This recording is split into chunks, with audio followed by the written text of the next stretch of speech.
আসসালামু আলাইকুম প্রিয় দর্শক, মেজবানি রান্নাঘরে স্বাগত জানিয়ে শুরু করছি আজকের রেসিপি। আজকে আমি রান্না করব ঘরে থাকা সবজি আর ডিম দিয়ে মজাদার একটি পাস্তা রেসিপি। ভিডিওটি ভালো লাগলে সাবস্ক্রাইব করে পাশে থাকা বেল আইকনটি চালু করে দিবেন, যাতে আমাদের পরবর্তী ভিডিও ছাড়ার সাথে সাথে আপনার নিকট পৌঁছায়।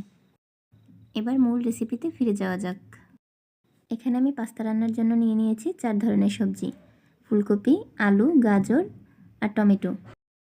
সাথে আরও নিয়ে নিয়েছি পেঁয়াজ, কাঁচামরিচ, ডিম আর ধনিয়া পাতা।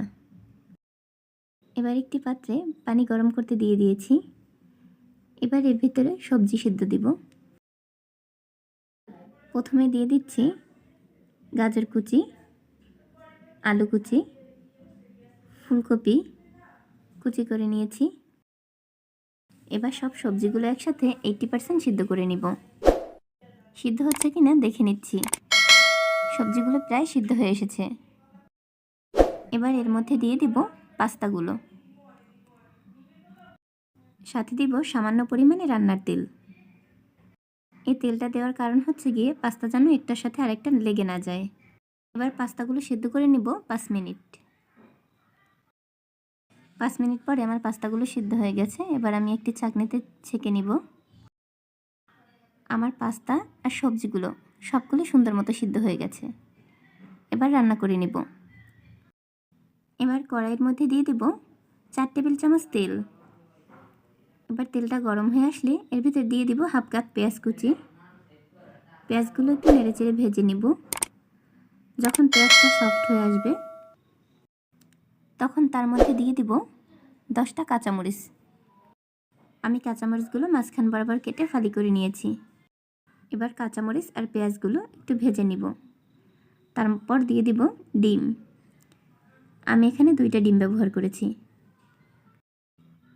ডিমটা নেড়েচেড়ে ঝুরি ঝুরি করে ভেজে নিব। এরপর দিয়ে দিব পরিমাণ মতো লবণ। আবারও সবগুলো একসাথে নেড়েচেড়ে মিশিয়ে নিব। আমি প্রায় 3 মিনিট ভেজে নিয়েছি। এবার দিয়ে দিব পাস্তা দিয়ে নেড়েচেড়ে মিশিয়ে নিব। পাস্তাগুলো দেওয়া হয়ে গেলে এবার ডিমের সঙ্গে নেড়েচেড়ে মিশিয়ে নিব। তারপর এর মধ্যে অ্যাড করব টমেটো কুচি। আবার একটু নেড়েচেড়ে দিব।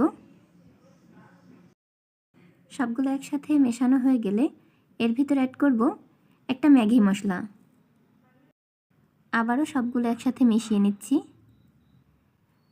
সবগুলো মেশানো হয়ে গেলে এরপর দিয়ে দিচ্ছি ধনিয়া পাতা কুচি।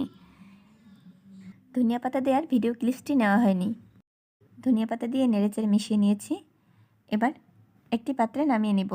আমার রেসিপিটি ফলো করে আপনিও তৈরি করতে পারেন যে কোনো ধরনের সবজি আর ডিম দিয়ে মজাদার এই পাস্তা রেসিপি।